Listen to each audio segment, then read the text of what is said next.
You're working in the emergency department today. Your next patient is a 55-year-old female who comes in because of chest pain and shortness of breath. Her triage vitals include the following: heart rate of 115, blood pressure of 120/80, rest rate of 24, oxygen of 88% in room air. Her temperature is 37. She is now put on a monitor bed. The patient is given oxygen by your nurse. Her saturation goes up to 94% on 4 liters. She is also attached to the cardiac monitors. Your nurse also calls for a 12-lead ECG. You now interview the patient. She says that her chest pain started 3 days ago. It was gradual onset. The pain is sharp, and she rates it as a 7 out of 10. It is made worse when she takes a breath in. The pain does not radiate anywhere else. The only associated symptoms is shortness of breath. She feels that she cannot take a big breath. Her pain is mostly in the front and the right side of her chest. The patient has no infectious symptoms or risk factors. She has no fever, cough, sputum production, or sick contacts. For ACS, the patient has no risk factors for ACS.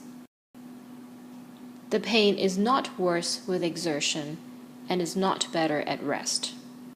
Besides shortness of breath, she has no associated symptoms. The patient's pain does not start from the back. It is not sudden in onset, and there is no history for hypertension, making it less likely for aortic dissection.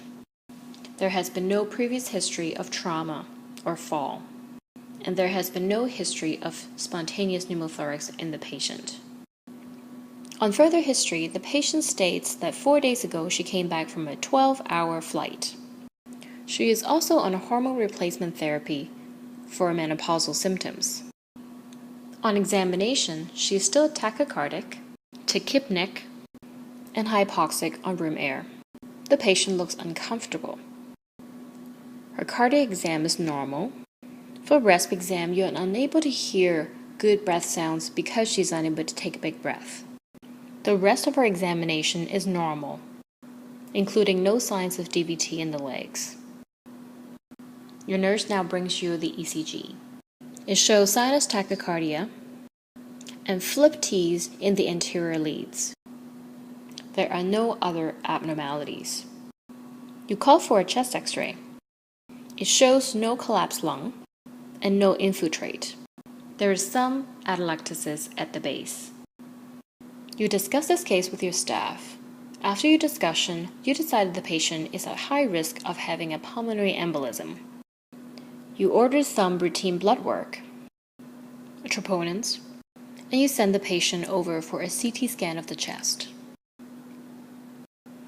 The CT chest shows that the patient has a pulmonary embolism in the right middle and right lower lobe. The patient's blood work comes back normal.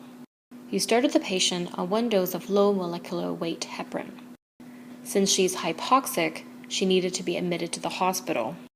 You discuss with the on-call team for further management of this patient.